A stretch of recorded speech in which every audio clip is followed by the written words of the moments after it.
प्रदेश में राजनीति के युवा चेहरे हैं, यूपी के पूर्व मुख्यमंत्री हैं, संघर्षों वाली पार्टी के मुखिया हैं और इस वक्त देश की लोकसभा में तीसरी बड़ी पार्टी के सबसे प्रमुख चेहरा भी हैं। बहुत बहुत स्वागत है सर आपका एक बार फिर से। और मैं चाहती हूं कि जो हमारे founder LCO life time Dilip Singh ji sir और साथ ही साथ कनौजिया ग्रुप के जो सर हैं डायरेक्टर प्रमोटर, प्लीज आए सर आप भी और स्वागत करें अखिलेश जी का, प्लीज सर। गौतम कनौजिया जी।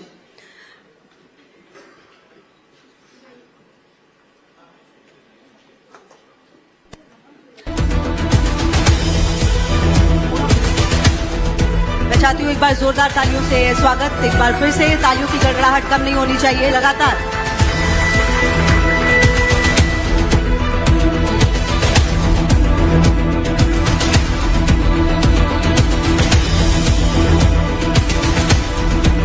बिल्कुल चाहिए। स्वागत हुआ है माननीय अखिलेश जी का और अब हम चाहते हैं कि सेशन की शुरुआत हो। दिलीप जी लगातार मौजूदगी सर की हमारे साथ है, इसके अलावा अजय और मेरे सहयोगी धीरज जी भी प्लीज ज्वाइन करें सेशन को।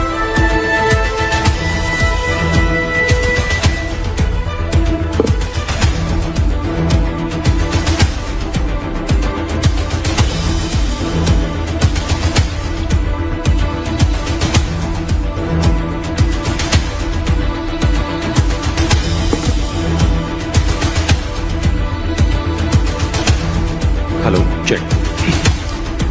नमस्कार आप सबका। अखिलेश जी के लिए एक जोरदार ताली बनती है। बहुत समाजवादी मुझे दिखाई दे रहे हैं और बहुत जुड़ रहे हैं और बहुत जुड़ते रहे। बहुत बहुत स्वागत है अखिलेश जी आपका लाइफ टाइम्स के मंच पर। मैं 2012 में यूपी के 54 जिलों का मैंने दौरा किया था चुनाव के दौरान और मैंने देखा था उस वक्त कि यूपी की राजनीति के पटल पर एक ऐसे युवा का उदय हो रहा था। एक यात्रा ने, साइकिल यात्रा ने पूरी हवा बदल दी थी और लोगों में एक नई उम्मीद पैदा हुई थी। लोग देख रहे थे कि पढ़ा लिखा युवक आ रहा है और यूपी को बदलेगा और लोगों ने अपार समर्थन भी दिया। अपने आप में रिकॉर्ड जीत भी 2012 में आई थी। मैं नोएडा से लेकर के गाजीपुर, बलिया और बांदा, चित्रकूट से ललितपुर तक पहुंचा था, बहराइच से लेकर। वो उम्मीदें मैंने देखी थी। वहां से विकासवादी समाजवाद का एक उदय भी हुआ था अखिलेश यादव के साथ साथ। आज अखिलेश यादव का अब के सामने 27 है, क्योंकि 2012 के बाद 2017 भी आया, 2019 भी आया, 2022 भी आया, 2024 भी आया, अब 2027 है। अब क्या है अखिलेश का नारा?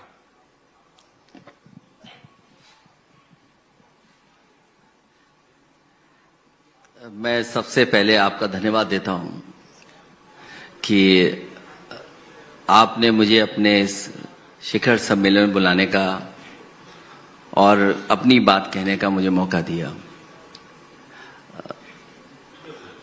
बात तो ये थी कि पहले मैं कुछ कह लेता, लेकिन अच्छा लगा कि सवाल से ही सब बात शुरू हो गई। और मैं जब देख रहा था कि लोग बहुत ताली बजा रहे हैं तो पत्रकार साथी भी ताली बजा रहे थे।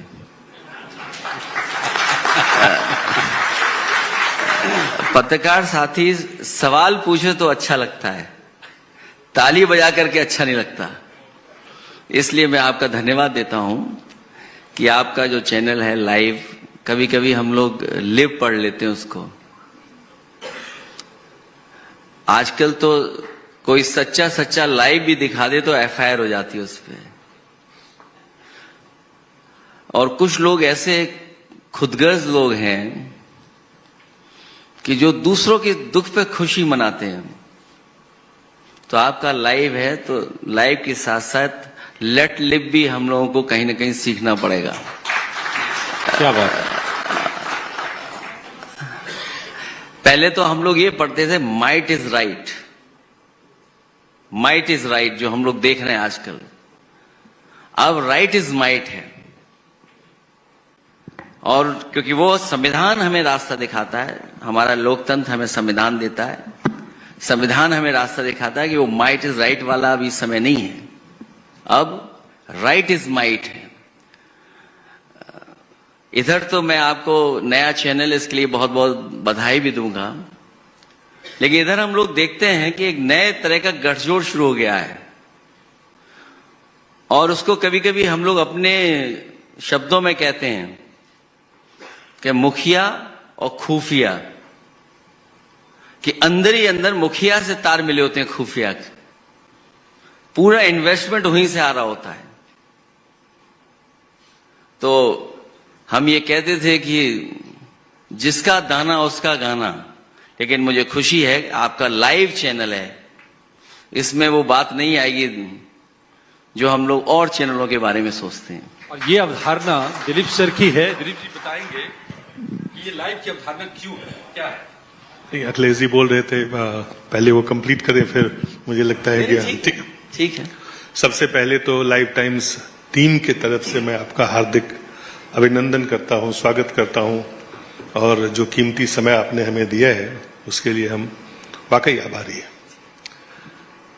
लाइव टाइम्स, जैसा आपने अंडरलाइन किया, आपने चिन्हित किया कि आप लाइव हैं तो आपसे क्या उम्मीद है। इन्हीं उम्मीदों के लेके, इन्हीं बातों को लेके जब ये तय हुआ, जब हम लोग शुरुआत कर रहे थे, बोलते एक और चैनल देश में क्यों चाहिए, 400-500 चैनल तो है, एक और क्यों चाहिए।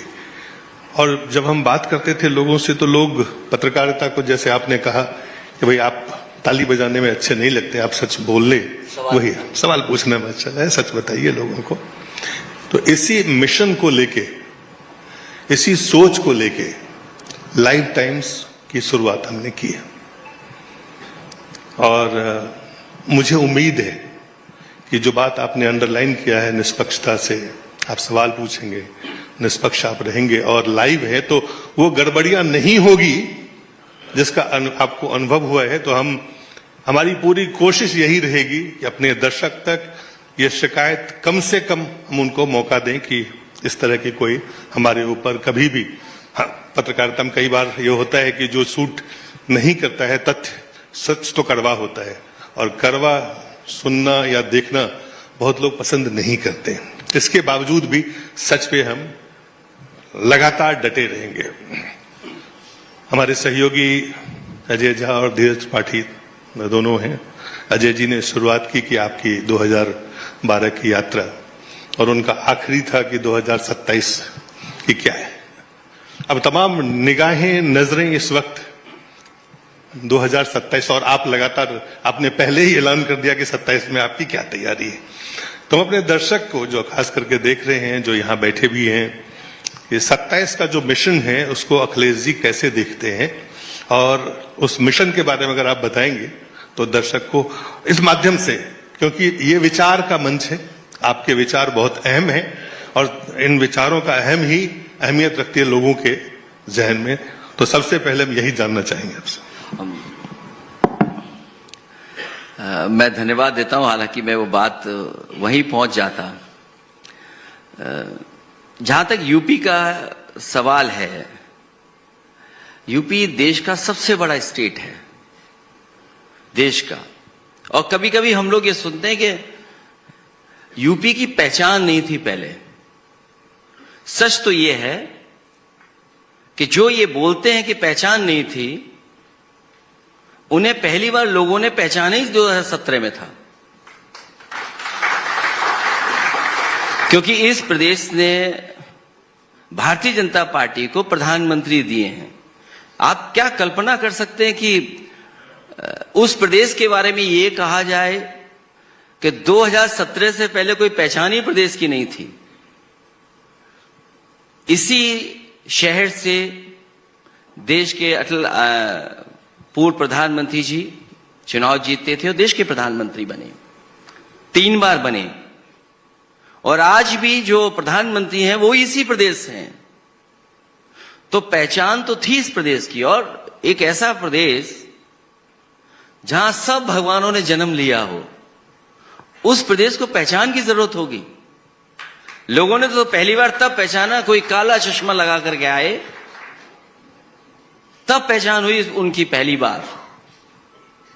और जो बात स्टेट की है कि एक तरफ तो आपको इंफ्रास्ट्रक्चर बेहतर करना है, समाजवादी सरकार थी, जो काम हम लोगों ने किया वो आज भी एग्जाम्पलरी काम है। पहलगांव में अगर घटना न होती तो देश के प्रधानमंत्री जी जो 2 सबसे बड़े प्रोजेक्टों का उद्घाटन करने आ रहे थे, निवेली लिग्नाइट, जो समाजवादी सरकार में उस समय की कांग्रेस सरकार थी, उस समय प्लांट आया था, वो समाजवादी सरकार की देन थी जिसकी वजह से वो प्लांट लगना शुरू हो गया था और सस्ती बिजली मिलती है। और दूसरी मेट्रो, और मुझे याद है कि उस समय लोकसभा के सांसद वहां से मुरली मनोहर जोशी जी थे, वो लगातार इस बात के लिए फॉलो करते थे कि मुख्यमंत्री जी कब दे रहे हैं कानपुर को मेट्रो। तो मैंने कहा कि आपकी मेट्रो बनेगी और उसका प्रस्ताव मैं दे चुका हूं, और मुझे खुशी इस बात की कि उसका जो मेट्रो समाजवादियों ने दी थी उसका उद्घाटन होने जा रहा था अभी, हालांकि वो चल रही है लेकिन उद्घाटन होने जा रहा था। यूपी में जितनी मेट्रो दी गई हैं अभी तक, एक लखनऊ की मेट्रो पिछले 8 साल में 1 इंच आगे नहीं बढ़ी, समाजवादियों की देन है। कानपुर, आगरा, नोएडा से ग्रेटर नोएडा, दिल्ली से जोड़ने वाली नोएडा मेट्रो, और एक प्रस्तावित थी देश के प्रधानमंत्री जी के क्षेत्र में भी प्रस्तावित थी, लेकिन पता नहीं मुख्यमंत्री जी का मुख्य और प्रमुख का दोनों के इंजन टकरा रहे हैं कि क्या हो रहा है, जिसकी वजह से अभी तक न गोरखपुर में मेट्रो बन पाई है और न ही बनारस में बन पाई है, जबकि प्रस्तावित थी, बजट था उसका। अभी मैं एक बड़े प्रतिष्ठित अखबार के एड को देख रहा था, उसमें लिखा था कि 17 एक्सप्रेसवे यूपी में बनने जा रहे हैं। मैंने कई बार गिना और जानकारी हासिल की तो पता लगा कि इतने एक्सप्रेसवे तो नहीं बन रहे यहां पर। मैंने उस बात का ट्वीट किया और जब अपने सोशल मीडिया प्लेटफॉर्म पे और प्रेस नोट में भेजा और प्रेस में कहा, तो उसके बाद सरकार ने बड़ी बड़ी होर्डिंग लगाई और कहा कि हम 6 बना चुके हैं, 7 प्रस्तावित हैं। तो 7 और 6 13 और 4 बचे, वो कहां है? वो नगर सपनों में है। सोचिए, जो स्टेट सबसे ज्यादा लोकसभा के सांसद जिताता हो, अभी तो हम लोग नंबर 1 पर हैं, लेकिन दिल्ली की सरकार 3 बार बनाई यूपी ने। दिल्ली की तरफ से कोई भी एक्सप्रेसवे का अभी तक प्रोजेक्ट नहीं आया यूपी में, एक भी प्रोजेक्ट नहीं आया, पावर प्लांट नहीं आया, कोई नया आईआईएम नहीं आया, नया कोई एम्स नहीं आया, आपकी कोई इंस्टीट्यूशन नहीं आई, IIIT कोई नया नहीं आया। और जिला मुख्यालयों को जोड़ने के लिए जो 4 लेनिंग शुरू हो गई थी स्टेट बजट से, वो भी अभी तक नहीं आया। तो एक तरफ तो इंफ्रास्ट्रक्चर का काम जो होना चाहिए था, पता नहीं दिल्ली और लखनऊ वाले मिलकर के क्या कर रहे हैं। यहां तो सुनने हमारा सड़कों पे टायर फेंक रहे हैं, और लग तो ये रहा है कि इस बार बुलडोजर का भी टायर फेंक दिया उन्होंने, इसलिए बुलडोजर चला ही नहीं। और ये कोई रामजस सुमन जी को धमकी नहीं है, ये रामजस सुमन जी और हमको धमकी नहीं है। ये जो कानून व्यवस्था का सवाल है, इसकी धज्जियां उड़ा दी उन लोगों ने। ये चुनौती यहां के पुलिस प्रशासन को दे रहे हैं। ये जो चुनौती मिली है वो उन लोगों के लिए है जिन्होंने 0 टॉलरेंस कहा हो, उनके लिए चुनौती है कि आपकी स्टेट में कुछ भी हो रहा है, और जिससे एफआईआर दर्ज हुई थी, एफआईआर दर्ज हुई थी, उसकी स्याही भी नहीं सूखी होगी, तब तक तो उन्हें रिहा कर दिया। सोचिए आप, रामजस सुमन जी के साथ और दलित भाइयों के साथ जो अन्याय हो रहा है, और इस प्रदेश में महा अन्याय हो रहा है, जो नाइंसाफी हो रही है, पीडीए परिवार के लोग दूर से देख रहे हैं सब चीजें। इतनी नाइंसाफी कभी नहीं हुई होगी, अन्याय कभी नहीं हुआ होगा, और जो अन्याय कर करके खुश होता हो वो अच्छा शासक नहीं हो सकता। और फिर वो तो ये कह रहे थे कि हम तो स्टेट की $1 ट्रिलियन इकोनॉमी बना देंगे। मुझे लगता है कि अधिकारी भी उन्हें घुमा रहे हैं, जैसे खुद वो गाय में घूम रहे हैं अधिकारी लोग, वैसे अधिकारी लोग घुमा रहे हैं। अगर $1 ट्रिलियन इकोनॉमी चाहिए तो उसके लिए इन्वेस्टमेंट कितना होना चाहिए, गवर्नमेंट की तरफ से इन्वेस्टमेंट कितना आना चाहिए, प्राइवेट इन्वेस्टमेंट कितना आना चाहिए, प्राइवेट इन्वेस्टमेंट किसी कारण नहीं आ रहा है अगर, तो गवर्नमेंट इन्वेस्टमेंट कहां है? और अगर गवर्नमेंट इन्वेस्टमेंट है तो दिख कहां रहा है? कहां पर लग रहा है इन्वेस्टमेंट? क्योंकि अगर इन्वेस्टमेंट आया तो आपने इंसेंटिव दिया होगा कोई ना कोई बजट से, उसके लिए बजट रखा हुआ इंसेंटिव के लिए। सुनने में तो ये आ रहा है कि इंसेंटिव ही कमीशन बन गया है, जो इंसेंटिव दिया था वो कमीशन है। और अभी जो अधिकारी लापता हैं, अंडरग्राउंड हैं, वो कोई कमीशन और इंसेंटिव की वजह से नहीं लापता हैं, वो जो बंटवारा होना था उसमें झगड़ा हो गया, इसलिए वो लापता है, अभी भी अंडरग्राउंड हैं। और ढूंढने की जरूरत नहीं है, यहीं से ज्यादा से ज्यादा बहुत करीब हैं वो, 2 किलोमीटर जगह होगी। अब मैं अखिलेश तो जी, मैं ये कह रहा हूं कि जो एक रोड मैप समाजवादी सरकार में तैयार हुआ था, जहां हम बैठे हैं, अगर हम राइट साइड में देखें तो रिवर फ्रंट बन रहा था, देश का one of the best river front था, और इसमें गोमती में पानी साफ बहता, ये एग्जाम्पलरी काम होता। उसके आगे आप डायल 100 वो 1090 देखोगे, वुमेन पावर लाइन बनाया नहीं उन्होंने, लेकिन होर्डिंग बना करके उस पर लगा दी कि ये उनका प्रोजेक्ट है। आप बाएं तरफ चले जाइए, मायावती जी का तो दिखता है इधर, पीछे की तरफ बहुत ऊंची इमारत दिख रही है, जेपीएनआईसी। हमने तो ये भी कहा कि जैसे और प्रोजेक्ट आपने बेच दिए हैं, जेपीएनआईसी भी बेच दो, हमें कोई आपत्ति नहीं है। हमें केवल खुशी इस बात की मिलेगी, कम से कम जेपीएनआईसी चलने लगा और लोगों को दिखेगा कि देश का one of the best infrastructure project ये दिखाई देगा, और दिल्ली बंबई से बड़ा ऑडिटोरियम इसमें दिखाई देता। उसके आगे लोहिया पार्क है, तमाम अधिकारी जो अन्याय कर रहे हैं वो वहीं टहलते हैं सब, जो इस उत्तर प्रदेश के करप्शन में शामिल हैं वो लोग भी उसी पे टहलते हैं। दाईं तरफ चले जाएं हम लोग तो जनरेशन पार्क दिख जाएगा। इसी सड़क से अगर हम लोग जाएं, अंडरपास, फ्लाईओवर, वो सड़क, वो जनरेशन पार्क, और फिर जो बिल्डिंगें दिखाई दे रही हैं वो सब समाजवादियों की बनाई हुई हैं। चाहे राइट साइड देख लें, चाहे हम सामने देख लें, सब समाजवादियों की बनी हुई है। और सामने वो एक एकाना स्टेडियम दिखता है। मैं एक चीज यहाँ गौर कर अभी रहा तो हूँ। शुक्रिया सर हमारे साथ जुड़ने के लिए। बिल्कुल, और मैं चाहूंगी कि सर अब सम्मानित भी करें आप अखिलेश जी को, और जो स्मृति चिन्ह है वो भी दे। एक बार जोरदार तालियां अखिलेश यादव जी के लिए, जिन्होंने बेबाकी से सारे सवालों का जवाब दिया लाइव टाइम्स पर। और मैं चाहूंगी कि